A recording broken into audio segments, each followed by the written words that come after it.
All right, y'all. Running the wing back at it. It's your boy DP. And fashionably late, it's your boy KP. Why fashionably late? Cause we is on that 6-7, and Yeah. you know, Oh, we good, close to that 7-8. man. Yeah. Yeah. Oh man. So man, let's go on and get right into it, man. So if you follow the NBA, you know that there is a gambling probe, gambling scandal, whatever you want to call it. Um it's a mess. Sticky. Yeah, you were calling stuff the wild wild west with the NIL and in college. So Hmm. what is all of this with the NBA now? So just gonna run over a few dates. There's several instances that have been um cited in this indictment, but we're not gonna go over every single thing. But the NBA folks who are involved in this scandal at the moment, those who have been named: Chauncey Billups, Terry Rozier, and then Damian Jones. So Damon, no, I mean Damon. Damon Jones. I say Damon Jones. So Yeah. um, Damon. Um, so you have a former player in Damon Jones, sitting coach, which I don't know if he even has his position anymore, in Chauncey He's on leave. Billups, He's and on a leave. current player in Rozier.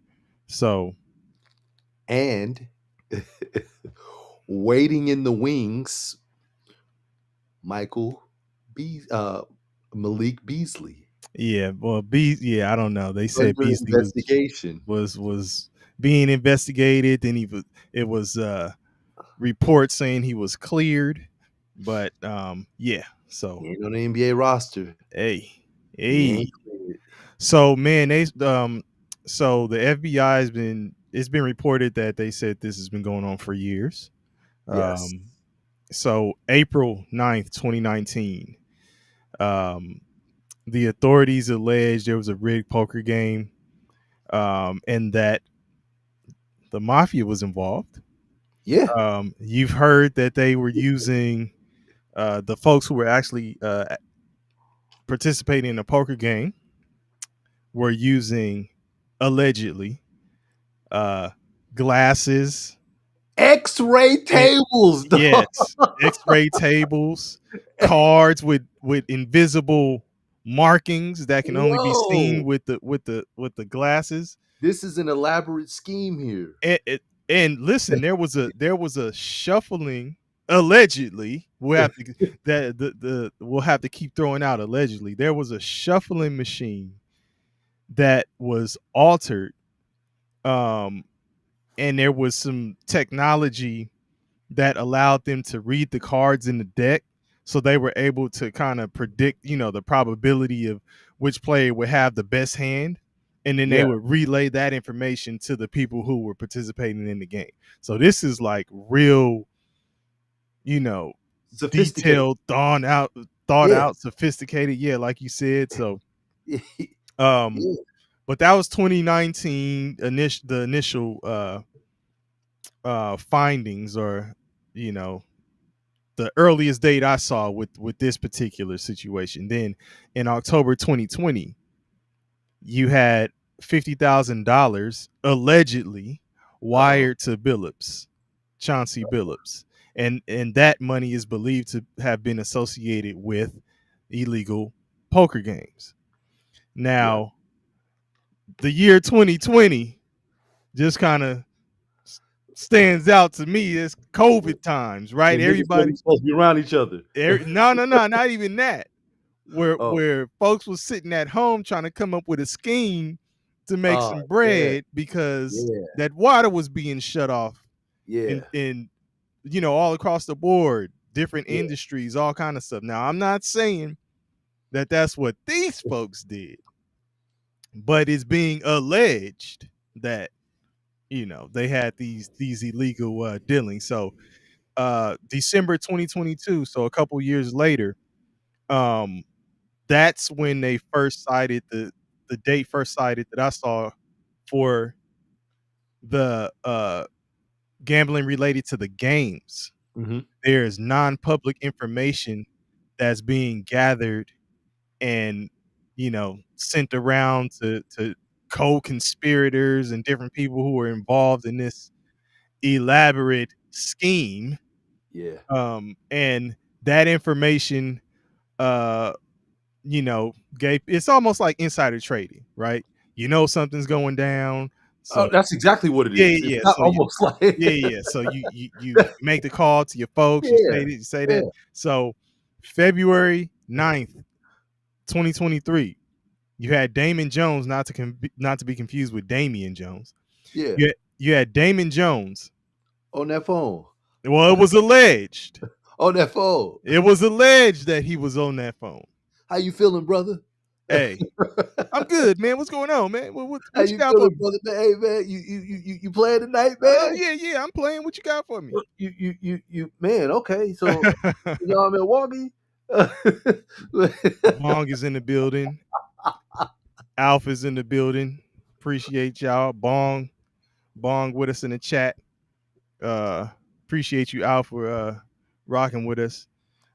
So February 9th, 2023, Damon Jones allegedly sends a text alerting a co-conspirator that a player that was of the likes of LeBron James of the likes was not supposed to be playing that night, had been ruled out, but it wasn't public information at the time.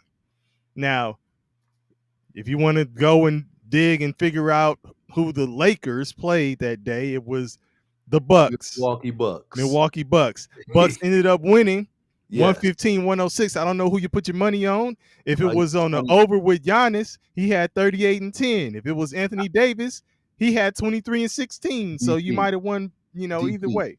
If he put his money on the Lakers to win, I don't think he's getting indicted. I don't think he's under investigation if he put his money on the Lakers. I think he put his money on the other side, and I think he won some change in the process. Yeah, no. I'm just saying, I said to the general public, I don't know who y'all had y'all money on. Okay. I ain't talking about him. I said, I don't know who y'all had y'all money on. If it was Giannis, he had 38-10.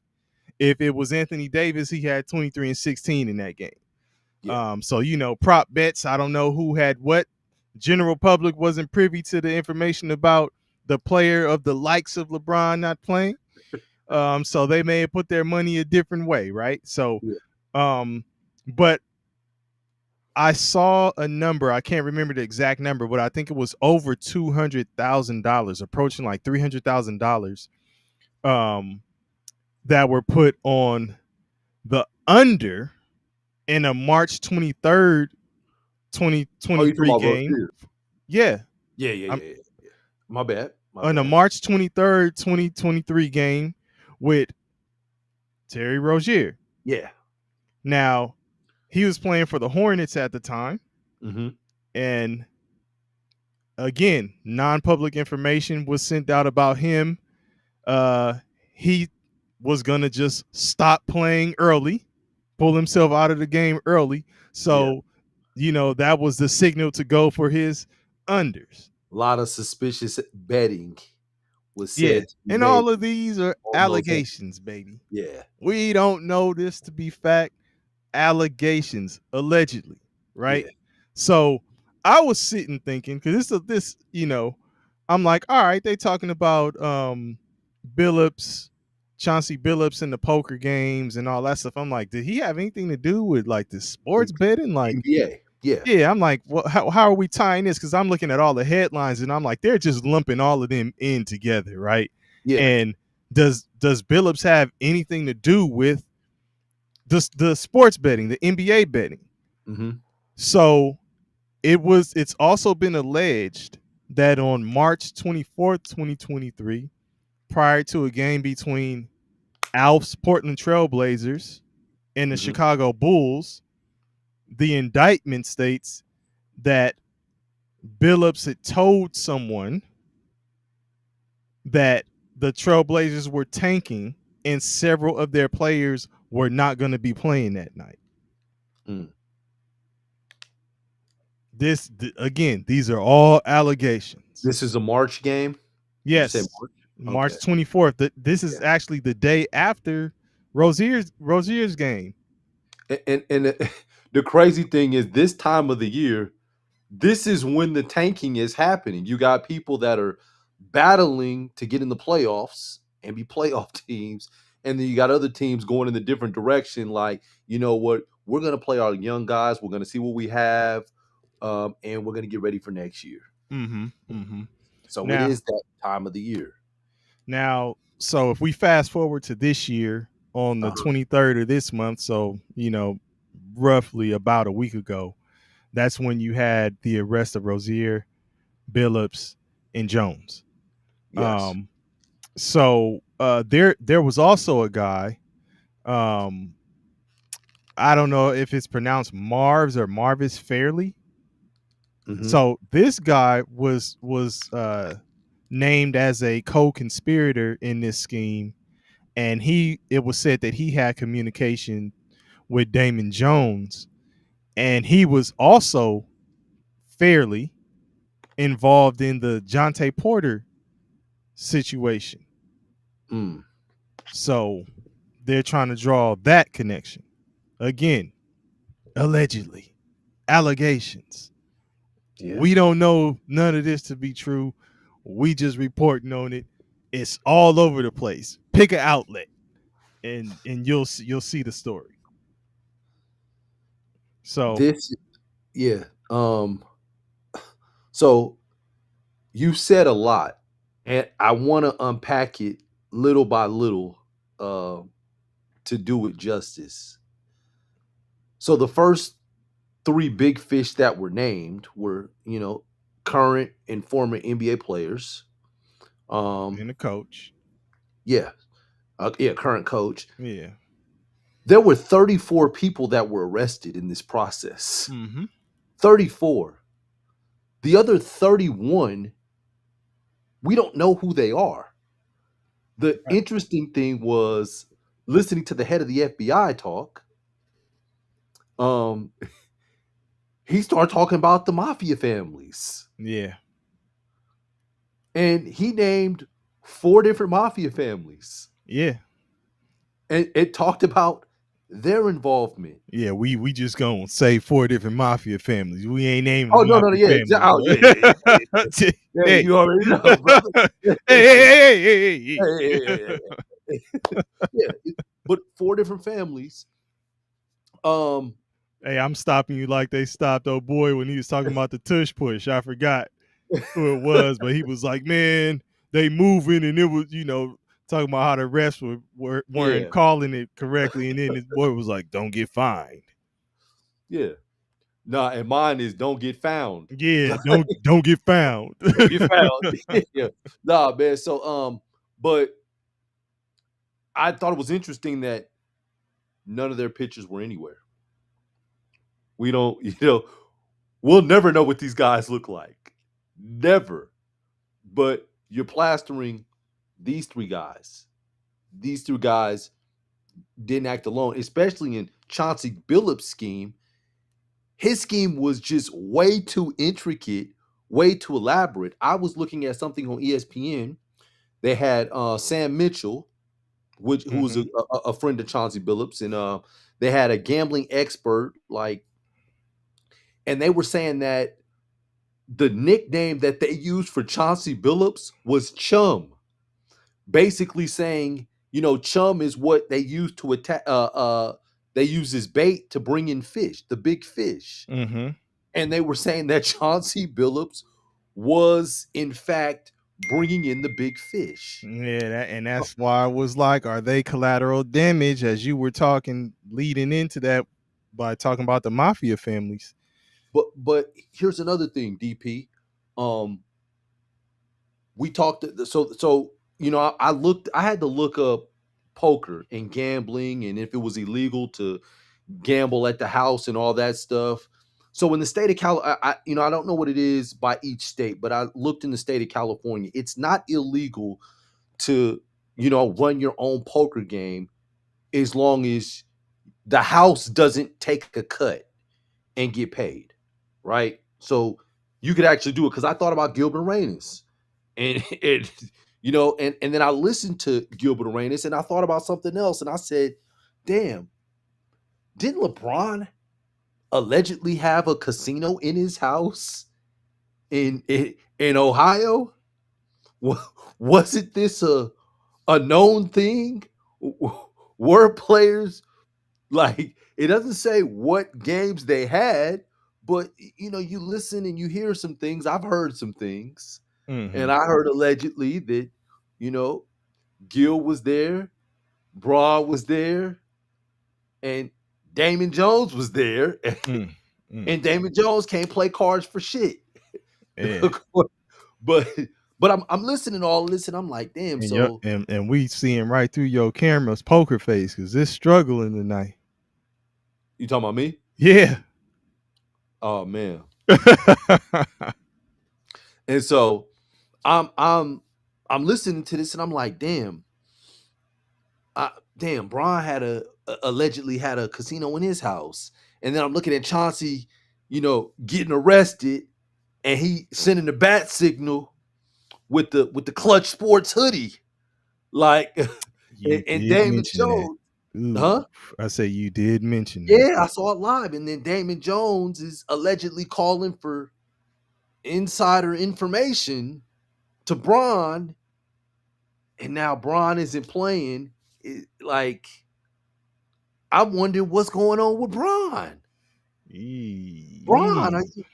are you okay? Yee. Blink, man, blink if you all right, brother. Because it's man, it's looking real. It's looking real shaky, baby. A few years ago, there was a situation where Maverick Carter was questioned by FBI about gambling. Um, it wasn't so much him, but it was somebody else that they were looking at and investigating. But Maverick Carter got pulled in, talked to FBI agents, and they were asking him if he was betting on the Lakers. And this was I believe this was the year that the Lakers won the chip in the bubble. And Mm. but Maverick Carter And they won that AAU tournament. but Maverick Carter put some bets in. So, that's another person that's attached to Braun that, it's already on record that he was questioned. It just, man, it makes me wonder, man.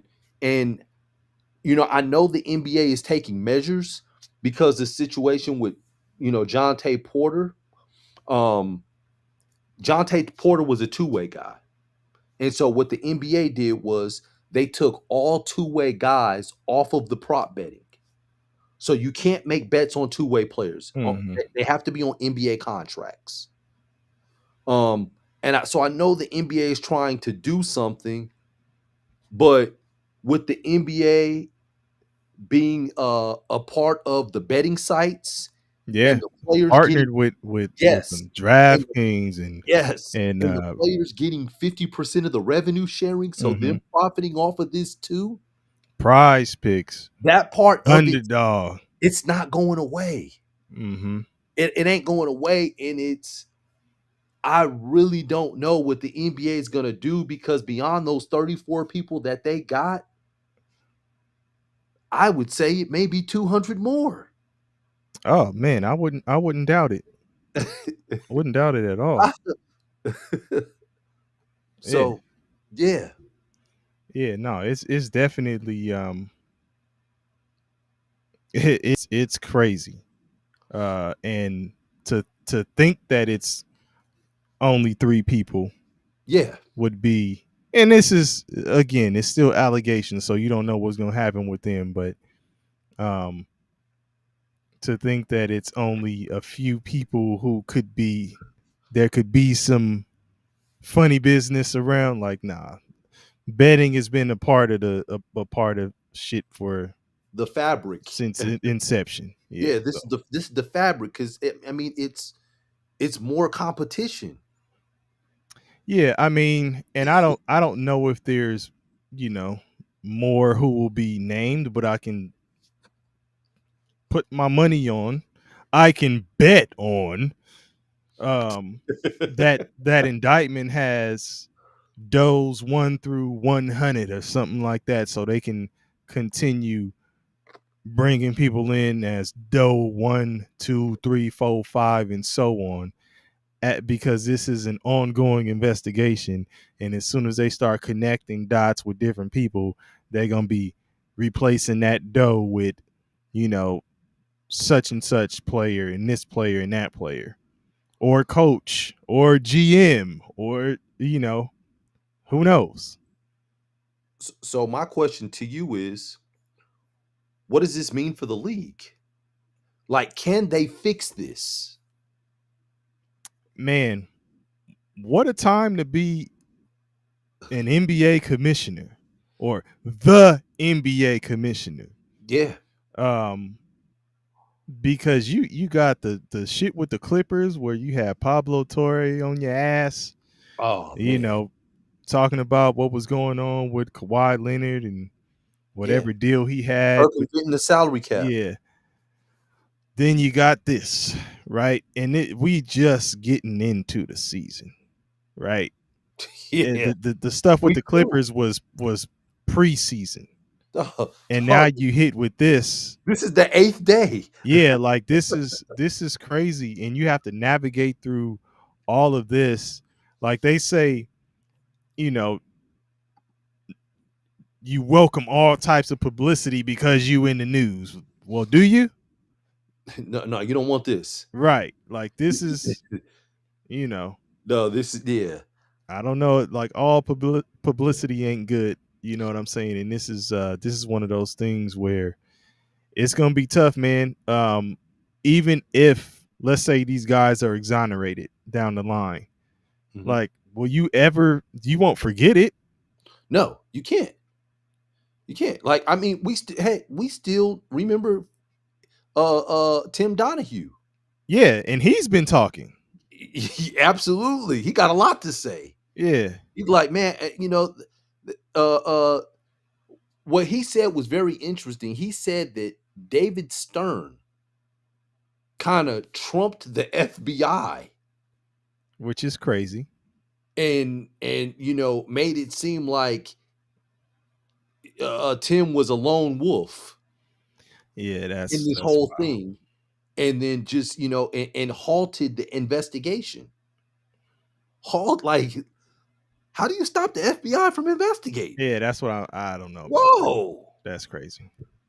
the I mean, makes you wonder, man, about the stories with Michael Jordan. When you got the hockey player like, hey man, we golfed 18 rounds early in the morning and we were drinking beers and we went and we did another 18 rounds and I'm like, ah man, you're not gonna be able to play. And he's like, oh sure I will. And he's like, and me and Jordan were betting and I took thousands of dollars from him. And he's like, oh man, I'll hit 40 tonight and we'll win by 20. And I was like, oh, I'll take that bet. And Jordan hit 52 and they Mhm. won by 26. Yeah. Like it's crazy, man. But here's what I propose, and this is gonna sound crazy. You know, players are gambling. You want to gamble? You got to play overs. You can't play unders. Get your ass out there, play overs. That uh, now you're gonna be playing hard. Hey, now you're gonna be playing hard, and you know what? If you play your overs, you got to put your bets in advance. And if your coach decides last minute scratch, yeah, you lose that money, brother. But we doing overs and get your ass out there and play hard. Give the people what they want. Bong said that's a great idea. Yeah, like because I like dog. I'm watching stuff, man. I saw what's my man? I saw Aaron Gordon, right? I'm looking. Aaron Gordon's prop bet was like five rebounds. He had to get 5 rebounds, or 5.5, so he had to get six Mhm. rebounds. And my man had 3 rebounds in the first quarter. And next thing I know, Aaron Gordon is just closing out on all shooters at the 3-point line. I'm like, why the hell are you closing out? He's closing out, running away for the rebounds. You know how many rebounds he finished with? How many? 3. He hovered around the 3-point line the whole night, and he just kept closing out and standing out of bounds. I'm like, man, come on, man. Mm. Come on, dog. Like, so absolutely, Bong, the new definition of betting on yourself. Absolutely. Yeah, you got to play overs. We ain't Okay. playing no unders. I can fuck with it. Y'all, I mean, since y'all want to play, but I don't Yeah, I think don't know what it means for the league. I mean, shit. I I'll tell you, it's just don't think that this shit ain't been around, right? This it is ain't. you're It has. I'm sorry. huh? I Yeah, mean, yeah. So yeah, it has. yeah, and they, who knows who has their hands and fist in it. Like, What I don't understand, and I just want to say this one last thing because I know we got other topics to touch on. Um, I don't understand why they're going to the websites that are affiliated with the NBA. Why aren't people going through like backyard bookies like they do in the old days? If you because go, that's not where the biggest the bigger pots are. yes, You but that's chasing the money. What do you I, mean? but what? That's an easy answer. They chasing the No, money. I'm saying this, DP. You can win 15 to 20,000 a week and just not get caught. That's not enough. A Don't you week? That's not enough. Don't you what do you mean when people start getting gambling is an addiction? I hear When you you. start doing it and making money, you're like, "Oh, I can do this and make more, or I can hit bigger. I can like man, like who you know what it is. They are chasing the bread. Uh, And people think they can manipulate the systems and get away with stuff. That's exactly what they thought they were doing. and look at Bong's last comment. Harden's over was 20 and a half yesterday. He had 20 at the half. He ended with 20 Yeah, allegedly. yeah, man, it really Oh starts making you shit. look at people like, man, come on, dog. Yeah, I'm telling you, when I saw Aaron Gordon closing out on all 3-pointers, I'm like, Aaron, that ain't even your man. What are you doing? Hey, Yeah. But yeah, man. man. But hey, man, on another note, the NCAA legalized betting on professional sports. What do you think about that? And quick story. I'll make it quick.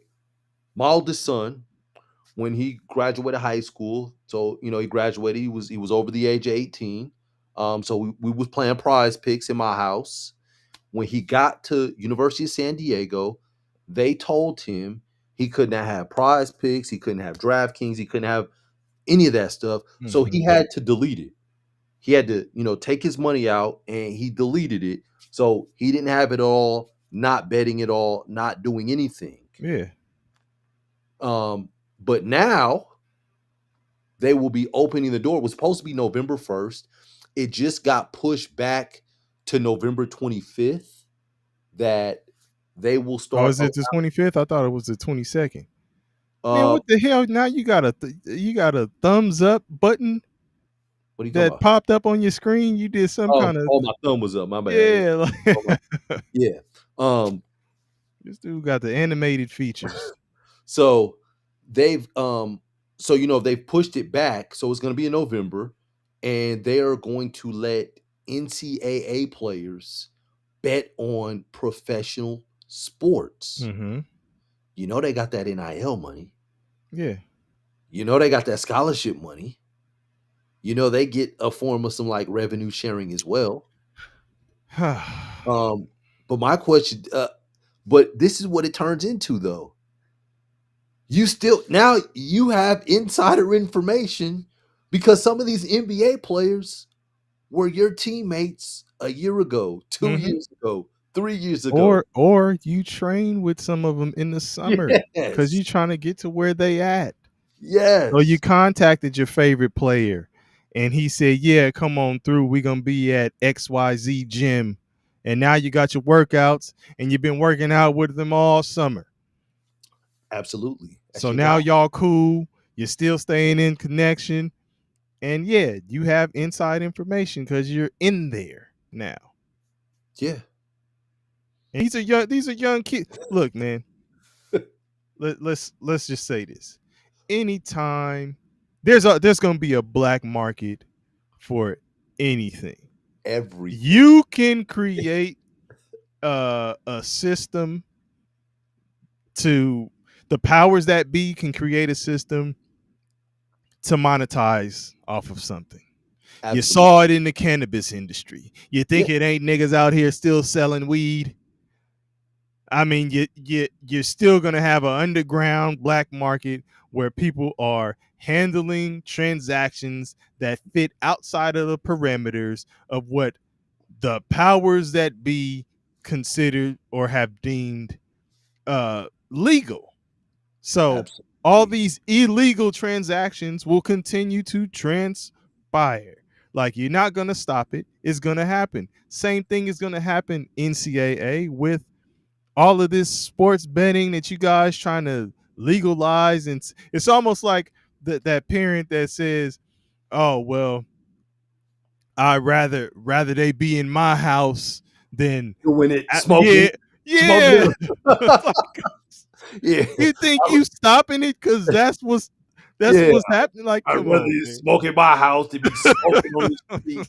At least and I'm giving it to him, so I Hey, know what's in hey, it. smoking at your house, smoking down the street, smoking around the block, smoke, Yeah. smoke, smoke it, they smoke.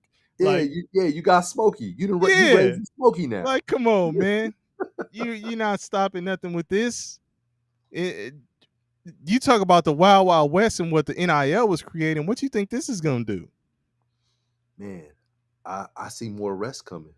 Man, look, I it's crazy. I see more arrests. Um, I see more people getting caught up. The NCAA, they just banned 3 people for betting on college games and doing the insider trading information. It was some from Fresno State, one from San Jose State. And now you open the door for them to bet on NBA games? Yeah, it's crazy. What are we doing? Crazy. It is crazy. And even crazier. It gets crazier, right? Yeah. So now you have NCAA men's basketball recruiting professional athletes. So I've heard a few coaches uh who have spoken out against this, right? Izzo. Um Izzo being one of them. Izzo, yeah. Yeah. So you have London Johnson, Mhm. who was he played in the G League.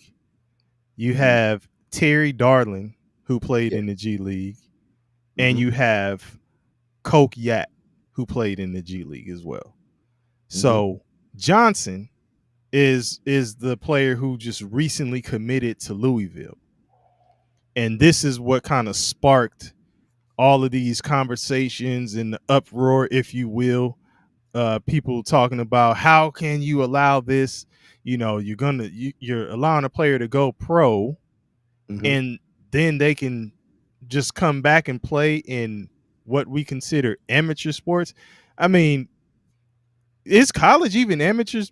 Are we? Is it moving out of the realm of amateur sports now with the NIL and being all the money that's being thrown around and It's stuff?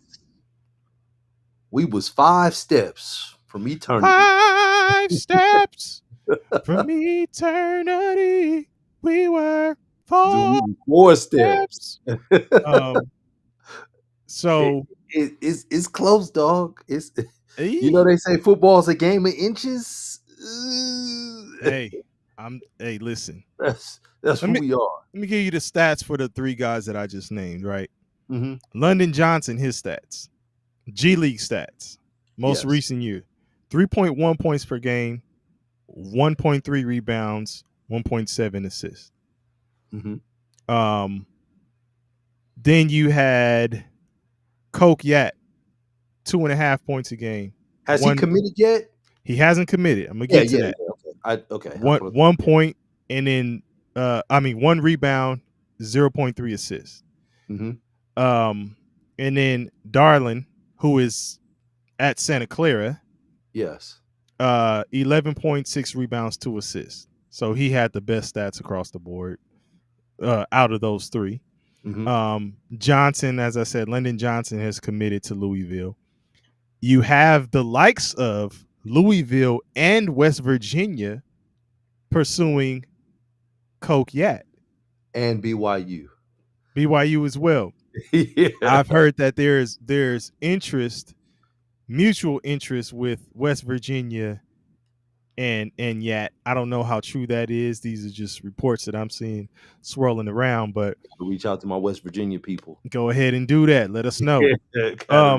So this, I started thinking about this whole situation, and this, we already know that this happens all the time with foreign players. Matter of fact, you brought up a story about your oldest son. Mm-hmm. I was watching a game, West Coast Conference game. There's a team, St. Mary's, and I said, "Hey, man, that Augustus Marshallonis, he played professionally before he even played in college." Mm-hmm. So I didn't know. Right, on it. Right. I'm like, nah, man. And I was like, the announcer just said it. So we looked it up. Lo and behold, yes, he did. In Lithuania, you lost your eligibility because of that. Okay, well, but that's what they're doing, right? And that's kind of what they're that's what they're doing or saying they're going to do with the G League players. Yes, so they're saying that if they went for, you were 2 years in the G League or whatever you did, that's 2 years of eligibility that you're losing. Yeah, you're a junior now. This guy played 4 years at St. Mary's. Yes. Marshallonis, he played 4 years. I think he came in during COVID. Okay. So he got that COVID year too. Okay. But then, I'm like, all right, well, I'm thinking about current players, and you may throw some more out there, but Lauri Markkanen, just in the news for dropping 50. First one in a while since Karl Malone, right? For the Jazz. Yep. He played professionally in Finland before he went to U of A.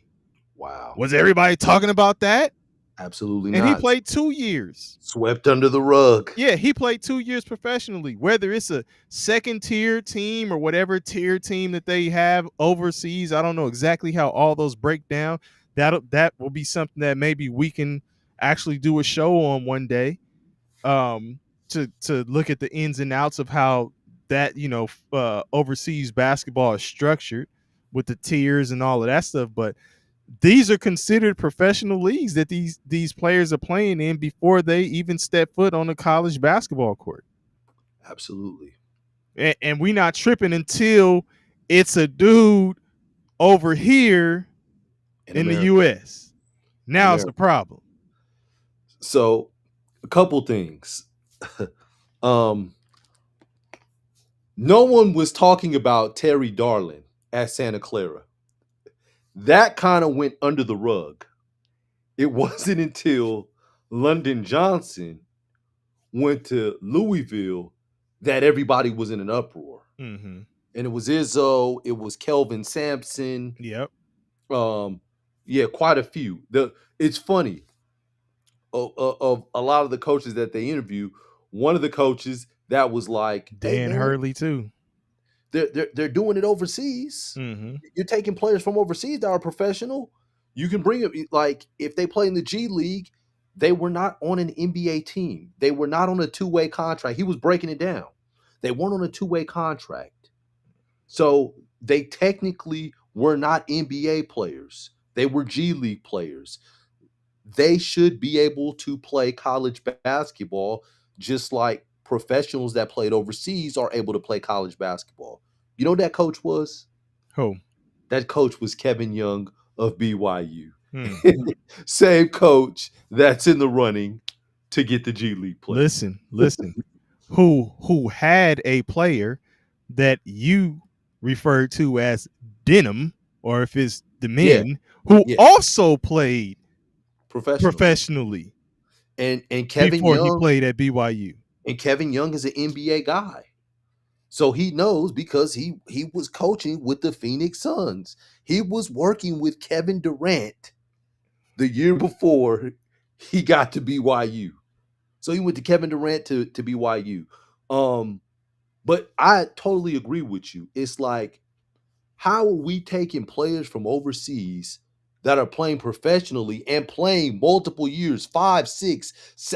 I know a player that played 7 years professionally, has came over here and is considered a freshman. Like I I know that, like, yes. And you're trying to, get upset with the American players? Yeah, Wait a minute, yeah. wait a minute. Why? And let me throw this out there too. You may know more about it than I do. How does the NBA Academy in Africa work? Because wasn't Darlin a part of that too? He was. That's that's almost like a prep school funneling situation thing. You're right. I'm like, Yeah. how does that look though? Yeah, but yeah. So that puts you on that's putting you on the trajectory of being a pro. But then you go from there to the G League and then to college. Yeah. Which he's still young. He's still only 21. Yeah, I mean, listen. So Listen, there's 25-year-old guys still playing in the NCAA, right? So absolutely. Absolutely. So so I'm not mad at that, but I will say this, you going to have some lawsuits. Like, if I'm the parent of Ryan and Matt Bealey, the two twins, like, and players that went to OTE and lost college eligibility oh because yeah. because they went to OTE, I'm suing. Like, Yeah. I mean, you can't make a move like this and not think that there's going to be some kind of retroactive reach to be like, y'all need to fix this. Because there was one kid by the name of, so Ryan and Matt Bealey were two twins. They were supposed to graduate in high school in 2023. They were ESPN top 10 children. They're twins. They went to OTE, and some of the first players there. So, you had the Thompson twins. You also had the Bealey twins. The Bealey twins decided that they wanted to go to college after they finished at OTE. And they were supposed to go to Chicago State. Well, they enrolled in Chicago State. The NCAA ruled them ineligible. They tried to fight it and petition it. They were still ruled ineligible because of the benefits that they received while they were at OTE. Now, the interesting thing with OTE was they started signing contracts in like March, April of 2021. And then, the NCAA came through with the NIL in July of 2021. Which I think was a direct move Yes. to put a stop on that because they knew more players were going to be going that OTE route. Exactly. But you know who got the ball rolling on it that no one's going to talk about? It was LeVar Ball. When he came up with the JBL League. Yeah. And he just didn't have the financial backing to really push what he was trying to do. Yeah. But or even just the support, man. But he was the real trailblazer in all of this. And then OTE, which allegedly is backed by Nike, kind of came through with this. and then they were paying children, and they got the Bealey twins, who were top 10 players, and they got another player named Jalen Lewis. Jalen Lewis was the number 2 ranked ESPN player in the class of 2023. He was a 5-star. He was 6'10". He was on the trajectory of being a McDonald's All-American, a one and done, an NBA player. Ranked number 2. He went to OTE. He lost his college eligibility. Last summer, he was on an Exhibit 10 contract with the Milwaukee Bucks. For those of you that don't know what an Exhibit 10 is, it's a non-guaranteed 1-year contract. Mm-hmm. So they bring you in for training camp, summer, and that Exhibit 10 can then be converted into a 2-way contract. You can be a 2-way G League player, and then if you're a 2-way G League player and you're waived before the 60-day period, then you get like a $70,000 bonus. So there's money into it, and it's an opportunity for you to get in the door with the Exhibit 10. But that's a hard way to go on that Exhibit 10. And but he played this OTE. He did receive some kind of benefits, as do most of the people that go through OTE. But Yeah. because he was a few months before everything was okayed, he missed out on stuff. So it's like, so I really feel for those guys, the guys in the beginning that went to OTE that were ruled ineligible, only to see overseas guys that are playing professionally able to come get scholarships, get NIL money, Yeah. and now see G League guys be able to, get NIL money and get scholarships to play basketball. Yeah. So, I'll put another spin on this before we move on, right? Mm-hmm. Because I was just in the trenches with my daughter in her recruitment process, trying to figure out where she was going to play. Different sport, it's Mm-hmm. soccer, but it's still a lot of the things that apply to basketball, football, another sport would still remain just in general as far as recruiting goes. So the portal is open for all sports, Mm-hmm. So you have the portal that's working against high school kids. Yes. You have this now that's going to work against high school kids, Professional athletes. Yes. which you bring in professional athletes.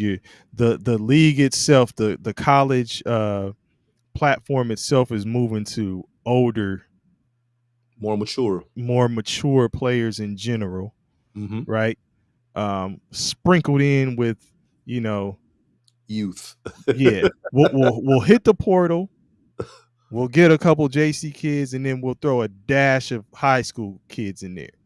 That's a dash is too much. A speckle. So I'm just saying. So as a high school kid, if you're getting an offer, you need to strongly consider your offer. Like really take a look at who's offering. If it wasn't your first choice, or even something that was on your radar, but you're on someone's radar, I wouldn't just turn my nose up to it. I'd really take a look at the program, see if it's something that would be a good fit for you, because you could be chasing, and what you think is an opportunity somewhere else that just will never come to fruition for you. Yeah, you're pushing that boulder up a steep hill. Yeah. Yeah, so I mean, it's gonna be tough or even tougher. It's already tough for the high school kids, but even tougher for high school kids now. Which this will be another discussion too. But I'd like to see exactly what's gonna happen with JUCO and how that's gonna be treated. Like, is it across the board now that you don't lose eligibility in NCAA if you're in NJCAA? If you're playing JUCO, does that not pertain to the NCAA as a governing body? I still think they're trying to figure that out. Right, but that's what I'm saying. Yeah, That's why I said yeah, that would yeah, be another conversation that we can have, absolutely, but something else that we can, break down. But just know that this has implications on recruitment for high school kids. absolutely. And man, looking at it, so I was talking to a high school player. He's going into his sophomore year. He's actually got a couple offers. I think he's got like Long Beach State. He's got some big West schools, Long Beach State, UC San Diego. Um, I think he's got UC Irvine. So he's on a great trajectory in terms of recruitment because Hmm. he's just starting sophomore year and he's already got some offers. Now, this player is about 6'2", so he's not big, and he's kind of he's got a little muscle build to him. Um, but they're projecting that he's going to get taller, he's going to be better. I'm looking at him like he's going to get better, but I don't know how much better because you're not really a one and you don't really shoot it like that. But he plays hard, all that stuff. So I'm talking to him and the father, and I'm like, they knew about they knew about my sons. They watched us go through the recruitment process. So we're Hmm. kind of talking about the recruitment process. And I asked him, I was like, man, well, where do you want to go to school? And he was like, man, I'm trying to go to Duke. And dad is like, yeah, yeah, yeah, yeah. It's Duke. We set on Duke. And I'm like, man, that's cool. Um, do you understand the landscape of recruitment right now? Hmm. And unfortunately, they don't. They don't understand the landscape of recruitment to what your point and what you're saying. And I'm trying to tell him without crushing his dreams.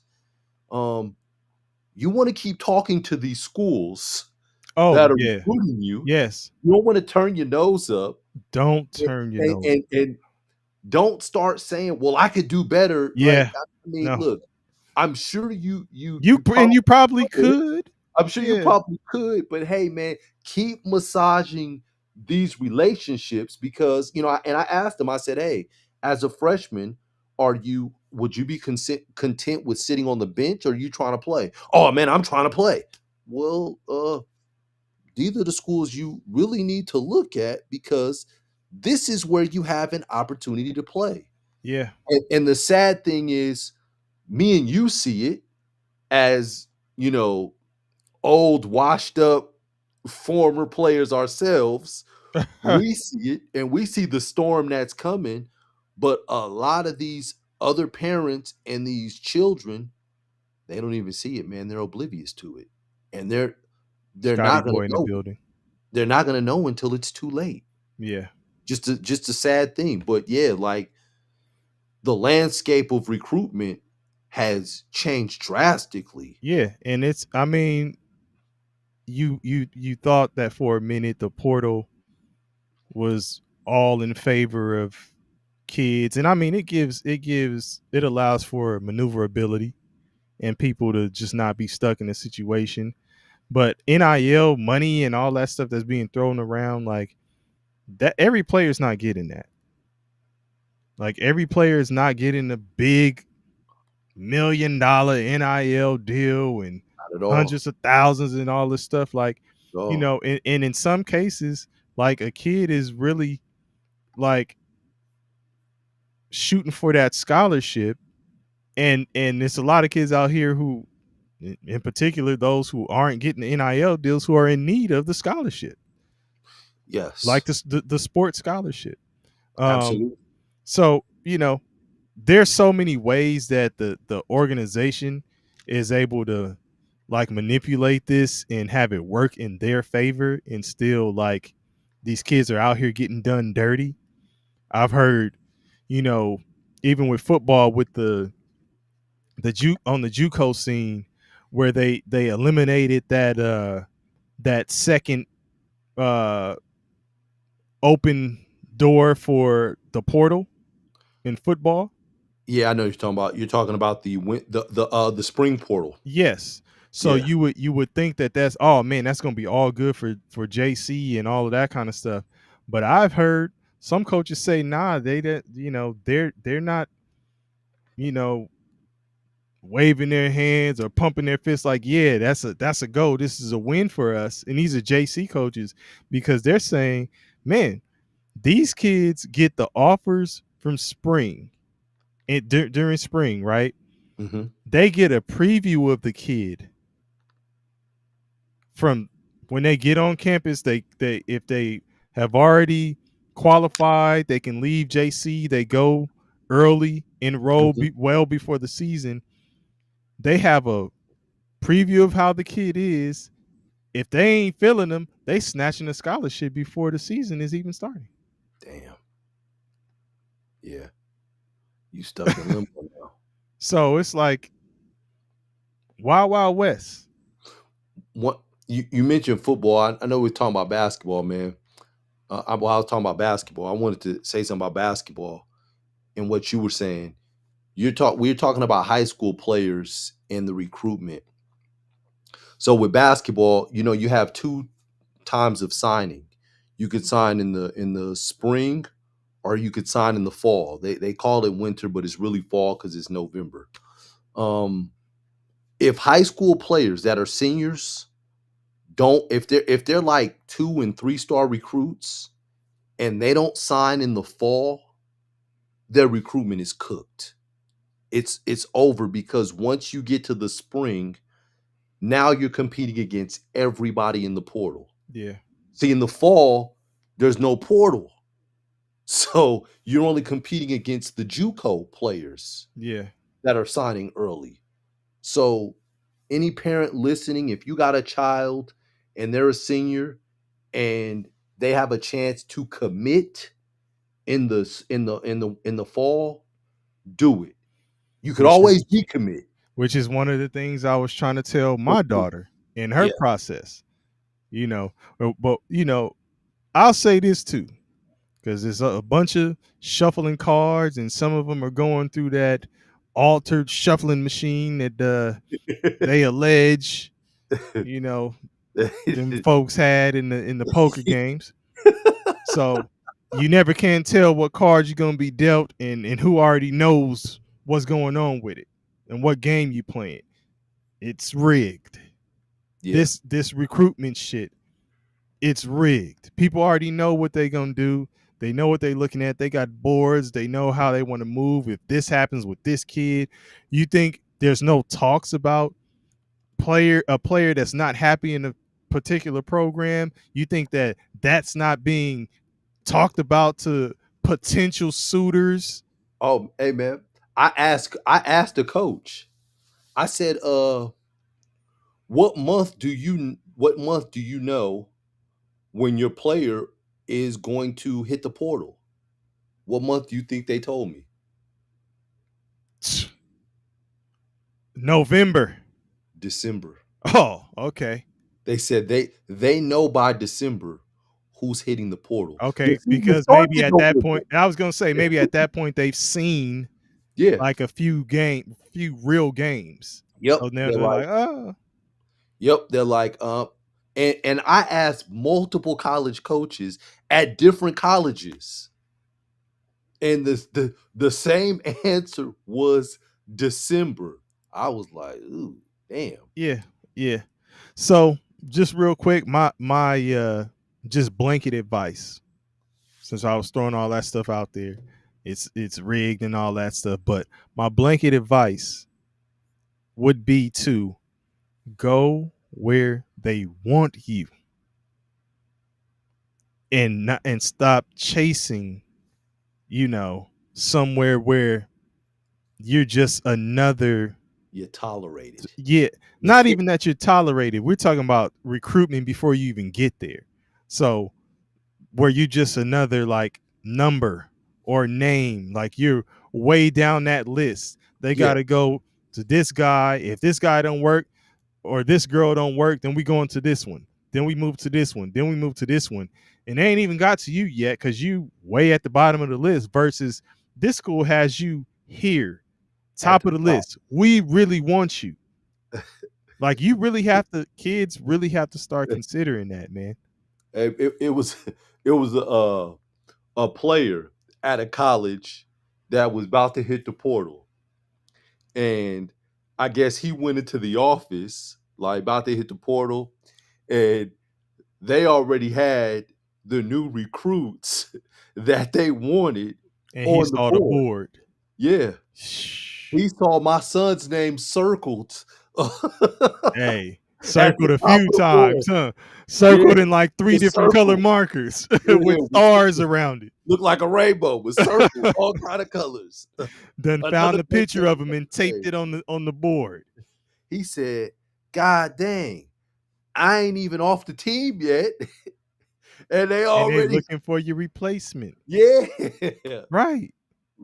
It's a real thing. Yeah. Yeah, Yeah. So yeah, go where they really want you. Go where you love, where they really want you.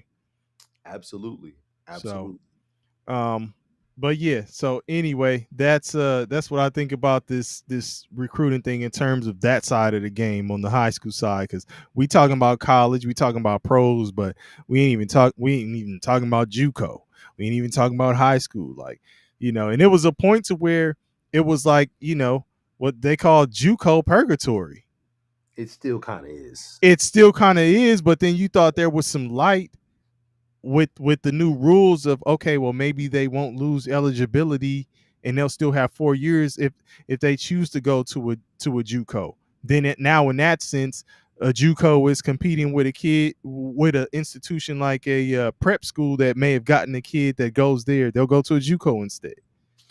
Yeah, Because now I can go to the JUCO, get college credits, get ahead of the game on the academic side of it, and still be playing, still be seen. Like, so I don't know, but now it's just like, who knows, man? Figure the rules out. Like, yeah. It's a figure it out. it's a tough game, man. No, it is. It's a tough game. Man, so before we get out of here, I always gotta take a look at what's going on with the games, right? Mm-hmm. NBA current action popping off. Your squad. Come on, man. Hey, we winning tonight, baby. Yeah, I'm about to give you We some. winning Hey, tonight. man, I'm about to give you Yeah, some. we winning I'm about to tonight. give him some love. Come on, man. 105-91 over the Timberwolves. The Timberwolves 2-2, just like the Lakers. Anthony 2-2. Edwards. What's Anthony up with Edwards. what's up with the Timberwolves, man? Is this Oh, gonna be Anthony Edwards another? is out. Yeah, but I'm saying, like, is this gonna be another like can't get over the hump type year? Do you think they're really gonna make a push for competing for a title or what? No, they I think Denver got better. I think I think Houston got better. Oklahoma City um is just as good. Maybe if not, they may come back better. Mm-hmm. Um I don't think Minnesota got better. Okay. So they're right back where they were. And Okay. right now you don't have Anthony Edwards. He's got a hamstring issue. Don't know how long that hamstring is going to be bothering him. Yeah. Yeah. Like that they said the cold weather really affects the hamstring. He's in the coldest place in the United States. He's in Minnesota. Man. So, Man. Shout out to Alf. Your Trailblazers just beat the Jazz 136-134. So that's a final. I think your boy Drew Holiday was cooking in that. Hmm. We have let's see here. Man, you see Pacers 105, Mavericks 107. So Mavericks end up getting the edge in that game. Pacers are 0-4. Man, it's gonna be tough for them this year. I mean, they've been dealing with the injury bug because you don't have Halliburton the whole season. But Ryan Nembhard went out in game 1, Mm-hmm. and then the last game, Benedict Mathurin didn't play. So like he's been the real bright spot on the offensive side. He's been cooking, and yeah, they had to go without him. So they're trying to figure it out, but they don't have no guards. Yeah, man, they released Wiseman and picked up McClung. Oh wow, they released You Wise? Yeah, you didn't know that? No, because I saw him play like two games ago. Yeah, I think they But he had just released. came back because he was injured. I think they released Wiseman to pick up McClung, if I'm not mistaken. Mac McClung then found his way on the NBA roster. Yes, and he got some burn tonight. Well, He played 12 minutes. 2 well, for I was 5 from gonna the say field. that was the thing that I was saying at first. Yeah, they don't have no point guards. Hey, Like, well, they have point guards. They're just young. yeah, I don't see Wiseman on the roster. I think they make that swap. Yeah, It's Wiseman. crazy. Wiseman, man. Wiseman's another sad story. Man, Like, I was just about to ask. I said crazy. You beat Like- me to it. like sad story. Like he he was a one and done, but he only got to play 7 games in Memphis Right. because it was deemed that he received some improper benefits prior to going to Memphis. Mhm. So only playing 7 games takes a toll on you. Your timing's not right, different things are off. And then you go to a Warriors team where they don't necessarily have a reputation for developing young talent. Mhm. And so he got there, and it was probably like James Wiseman had a bag. Lefty, could step out and shoot, could put the ball on the ground, could do some things with the basketball. But you go there, they want you to look more like Kevon Looney. Like, Yeah. we want you to rebound and be gritty. And like Kevon Looney went there and looked like he like 45 years old. Yeah. Because that's how they got him playing. I don't know if you've ever seen the old videos of Kevon Looney. Kevon Looney in the UCLA runs. Kevon Looney was putting the ball on the ground. Yeah, he was getting busy. They was comparing him to KD. Yeah, he was getting busy. He don't. You watch him with the Warriors. He didn't look nothing like KD. Must be the money. Look like KC. Ooh yeah. Hey, it's the money.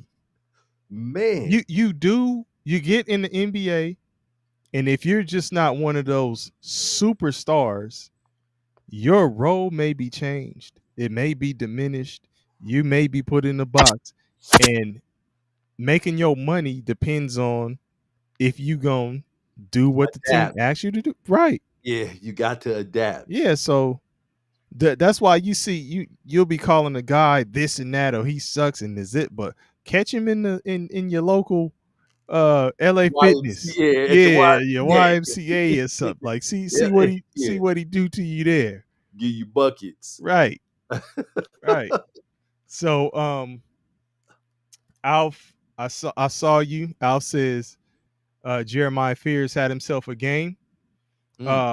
He had himself a game, and they also got smacked. Denver beat them 122-88, but he did drop a dub. Actually had 21 points, 6 assists, 1 rebound. So that is a good game for him. Just kind of jumping around the league. 126-113, the Bulls over the Kings. Zach LaVine dropped 30 for the Kings, but they just, I don't know what the Kings are going to do. I wonder why he dropped so much. Could it be that he was playing against his old team? Hey, that could be one of them. He says, "Have the Bulls lost yet?" No, they haven't. Nope, they haven't. And have the Kings won yet? Yes, only one game. Yeah, the Kings. I thought they were like on the verge when they had skipping my mind now, point guard who went to the Spurs. I You don't know talking why I about can't Fox, think. I'm burning out. De'Aaron Fox, Fox. De'Aaron Fox. Yeah. I thought they were on the verge when they had De'Aaron Fox. When Mike Brown was coaching? Yeah, Yeah, okay. yes. When Mike Yeah. Brown was coaching, I No, don't know. no, I no, guess that ain't a they were. shot at you, Doug Christie. Yeah, no, That but I'm saying I guess they weren't getting when they weren't getting along with Mike Brown or whatever the case may be. I thought he was gonna really build something there, get busy, do something there. They had Fox, Sabonis, um, Monk, couple. Malik Monk, Monk was getting busy. Keegan Murray. Murray was getting busy. Yeah. You know, but those main two, Sabonis and Fox, good 1-2. And I was like, man, just put a couple pieces around them, and they'll be ready to go. But it's like the Kings are just always like, we almost there, and then it's just like, nah, They went from lighting the beam to smoking the beam. oh man, ooh we. They used to light the beam, remember? Yeah, I They would remember light them the lighting the beam, like, beam. yeah, that Yeah, man. Now they looking like they smoking yeah, that beam, man. ooh we. Nah, Uh, they got old. Like with they the just with the trade for sure. yeah, that's what yeah, like you bring in Levine, and Levine can still play. DeRozan can still play, but those guys are older. Russell Westbrook is older. Uh what's the Schroeder? Dennis Schroeder is Schroeder. older. Mm-hmm. Like those are all older guys.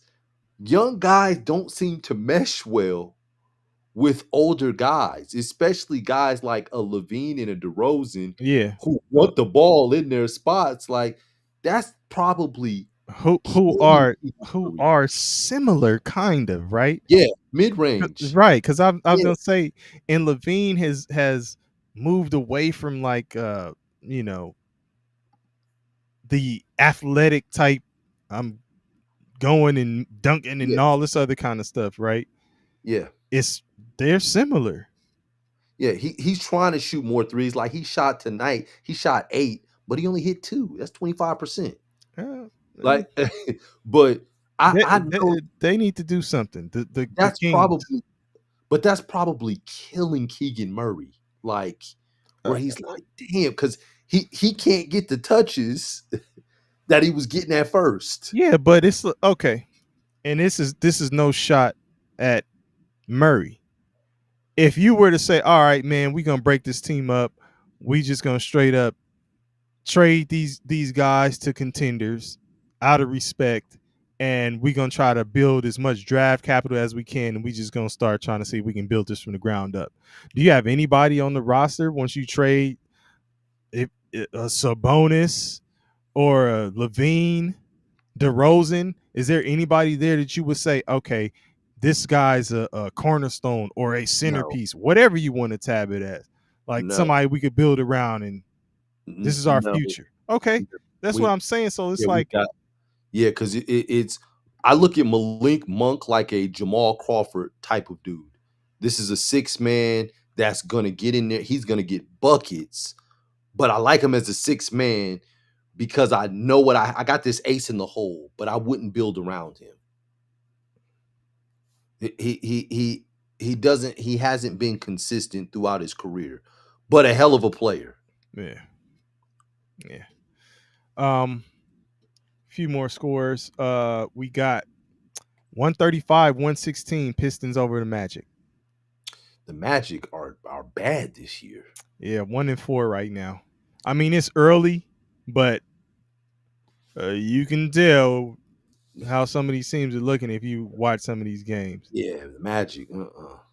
Yeah. And they lost to Detroit. I actually watched Detroit yesterday, or it was either it was yesterday or 2 days ago. They looked bad. I watched them against Cleveland, and they were god awful. Hey, here's another game for you. And your boy is in this one. Michael Porter Jr. Hawks 117, Brooklyn 112. Room 112, where the players dwell. But your boy had uh 32 tonight. Hey man, he's shooting that thing, man. Hey, I ain't say he making it. He was making it tonight, but he's shooting it every night. man. And then my one of my dark horse picks, Igor Demin, he only had 4. 1 for 6 from the field.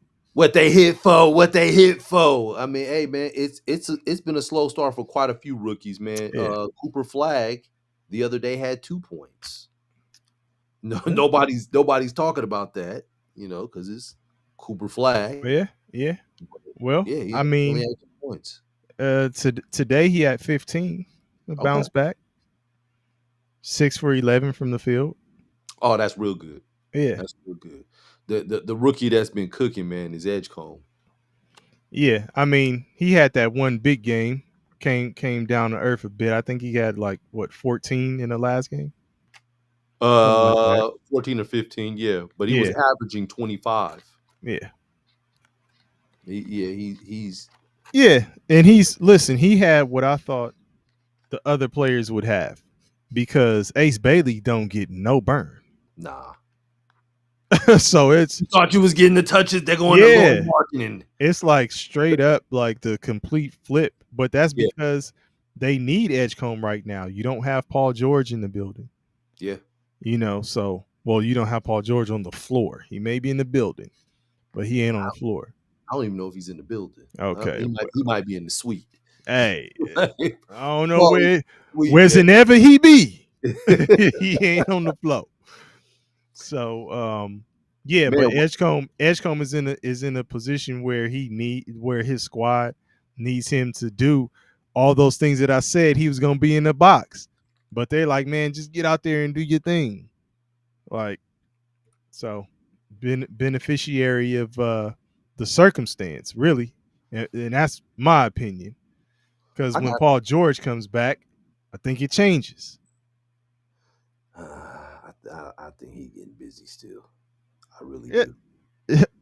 Okay. How many shots did he take when he went for?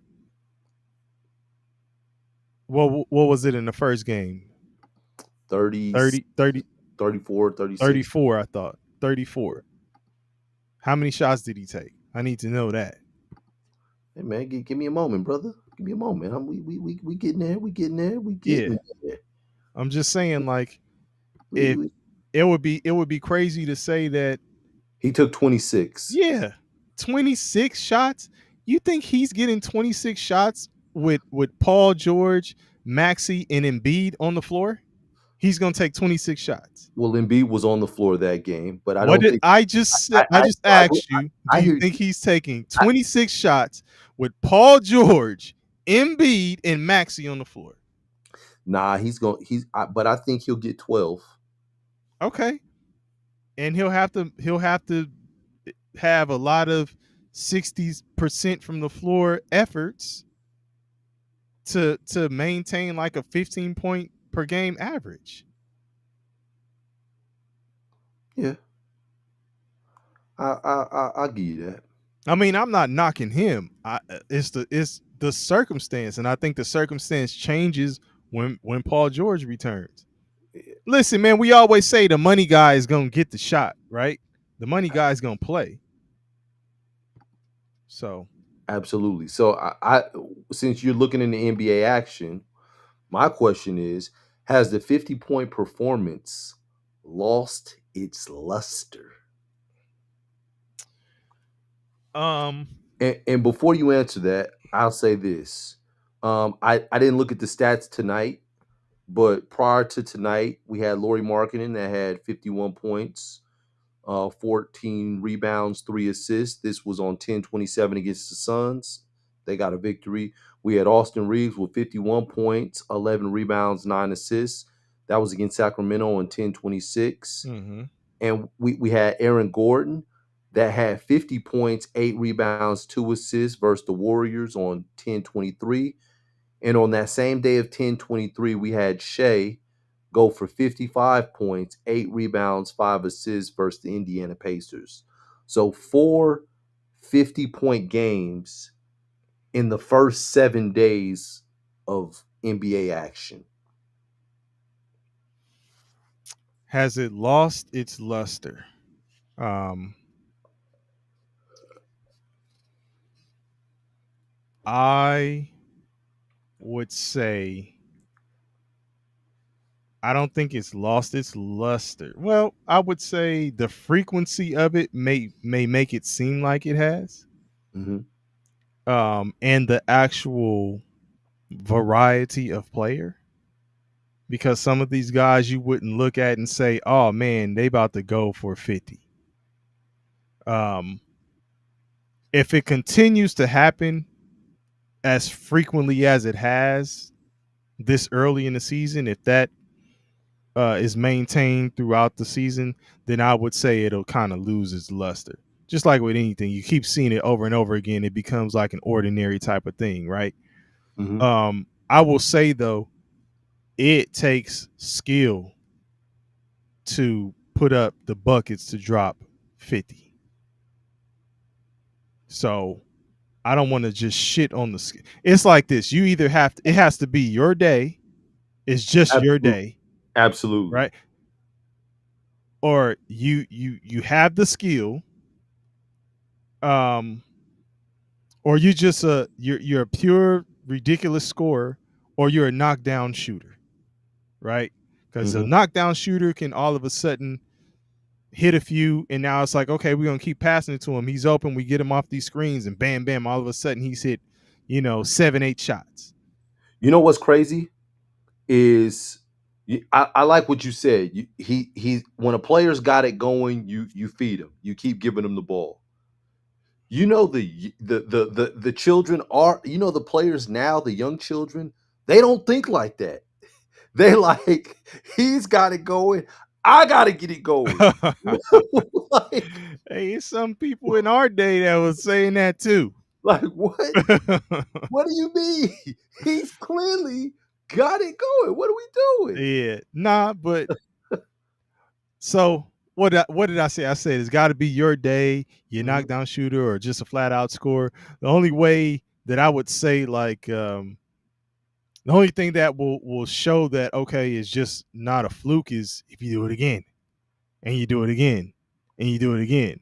You have yourself 4, 5, 40 something points where you're sniffing 50, or you drop 50 here, drop 50 there, you got 45 here. Like you just a scorer. But if it just happens, oh, I had a 50-point game, then the rest of the season you never did it again, flash in the pan. So I got a question for you. So and I understand, yeah, 50 does take skill. What do you say to a player that scored 138 points in a game? In one single game. I don't know what I would say to that player. Jack Taylor in 2012 for a Division III school put up 138 points in a single game. It He was his shot day. 52 for 106 from the field and was 27 for 71 from 3. That's crazy. So he's a shooter. Play for Grinnell. He's a shooter. But That falls into one of those categories I said. He's a shooter. yeah, And they probably just kept running his ass off of double, triple screens, and he's just shooting it. he was getting steals and stopping at the 3-point line. Bruh, I'm if convinced. you get this is what I would say to that player, now that I have it in context. If you getting 71 shots, that's just from 3. Yeah, my bad. if you getting 71 shots and you can't score 100 or 50 to 100, 60 to 100, like if you ain't above that, I would say 60 points at the least. Like you stink. You know, man. 71 shots? No, hell no. You Hey, got man, to score 100. no, Fuck I would that. say this, man. Like, I'm so tripping. It's got to be 100 points, man. So when Will scored his 100, you know how many shots he took? How many? 63.